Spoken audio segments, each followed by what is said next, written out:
ഇപ്പോൾ Kerala maritime board chairman മാധ്യമങ്ങളെ കാണുന്നു തത്സമയം.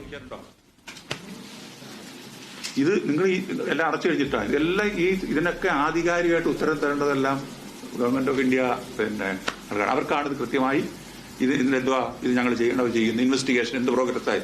നേരത്തെ അങ്ങനെ ചോദിച്ചപ്പോൾ ഞാൻ പറഞ്ഞ ഇൻവെസ്റ്റിഗേഷൻ ഈസ് ഗോയിങ് ഓൺ മിൽസൈഡ്.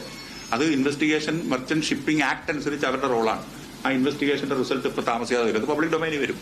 അപ്പൊ അതിനകത്ത് എന്തുകൊണ്ട് ആ കപ്പൽ മുങ്ങിയതിന്റെ കാരണം എന്താണെന്നുള്ളത് വളരെ വ്യക്തമായിട്ട് മനസ്സിലാക്കും. അതനുസരിച്ച് അതിന് വേണ്ടുന്ന മറ്റ് നടപടികൾ നിയമപരമായ നടപടികളൊക്കെ എടുക്കേണ്ടത് ഡയറക്ടർ ജനറൽ ഓഫ് ഷിപ്പിംഗ് ആണ്. ഇതുവരെ മുങ്ങിയിട്ടില്ല.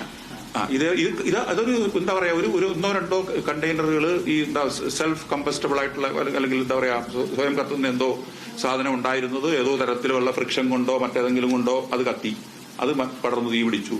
അതിനകത്തുള്ള ഈ 3 മറൈനേഴ്സ് ഇപ്പോൾ മിസ്സിംഗ് എന്ന് പറയുന്നില്ല, അവരത് ശ്രമിച്ചു.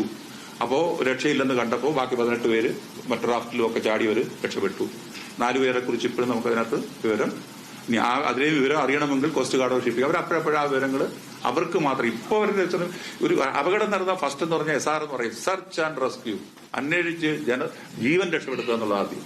അത് നടന്നു കഴിഞ്ഞിട്ട് വെസല്, അത് കഴിഞ്ഞിട്ട് പിന്നെ പൊല്യൂഷനും മറ്റോരോ അനുബന്ധമായിട്ടൊരു പ്രോട്ടോകോൾ ഉണ്ട്. അതനുസരിച്ച് അവർ ഓരോ കാര്യങ്ങളും ചെയ്യും. പൊല്യൂഷനും ഒരു പൊല്യൂഷൻ റിപ്പോർട്ട് ഉണ്ടാവും, ഇൻസിഡന്റ് റിപ്പോർട്ട് ഉണ്ടാവും. എല്ലാ റിപ്പോർട്ടുകളും കൃത്യമായി ഡി ജി ഷിപ്പിങ്ങിന് കിട്ടുന്നുണ്ടാവും. അദ്ദേഹമാണ് ഡയറക്ടർ ജനറൽ ഓഫ് ഷിപ്പിംഗ് ആണ് ഇത് കംപ്ലീറ്റ് ഇന്ത്യയിൽ കടലുമായി ബന്ധപ്പെട്ട എല്ലാ കാര്യങ്ങളും റെഗുലേറ്റ് ചെയ്യും.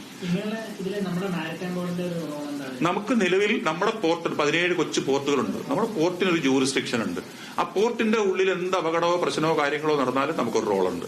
അവിടുത്തെ റൂള് പോലും നമ്മൾ പ്രധാനമായിട്ട് നമ്മൾ ഇമ്മീഡിയറ്റ് ആയിട്ട് അറിയിക്കേണ്ട. കപ്പൽ അപകടം നടന്നാൽ കോസ്റ്റ് ഗാർഡിനെ അറിയിക്കുക, നേവി അറിയിക്കേണ്ടത് നേവി അറിയിക്കുക.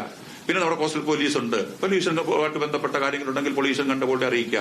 നമ്മുടെ ഈ കൊച്ചു പോർട്ടുകളിലൊന്നും ഇപ്പോൾ ഒരു പൊല്യൂഷൻ ഉണ്ടാകത്തക്ക തരത്തിലുള്ള വലിയ കപ്പലുകളോ കാര്യങ്ങളോ ഒന്നും തന്നെ വരുന്നില്ല. ഇനി ഒരുപക്ഷെ ഏതെങ്കിലും ഒരു കപ്പലോ ബാർജോ വന്ന് അങ്ങനെ ഉണ്ടായാൽ ഇമ്മീഡിയറ്റ് ആയിട്ട് നമ്മൾ റിപ്പോർട്ട് ചെയ്യുന്നത് പോലും DG ഷിപ്പിംഗിനും അതേപോലെ മറ്റ് ഇതര ഗവൺമെന്റ് ഏജൻസികൾക്കുമാണ്. നമ്മുടെ സമുദ്രാതിർത്തിയും മാരിടൈം സെക്ടർ മൊത്തം റെഗുലേറ്റ് ചെയ്യുന്നത് government of India. Port jurisdiction വരുമ്പോൾ നമുക്ക് കൂടുതൽ റോളുണ്ട്. അത്രയും ഇപ്പൊ ഇതൊക്കെ നടന്നിരിക്കുന്ന ഇപ്പൊ ലേറ്റസ്റ്റ് കിട്ടുന്ന 83 നോട്ടിക്കൽ മൈൽസ് എന്നാ.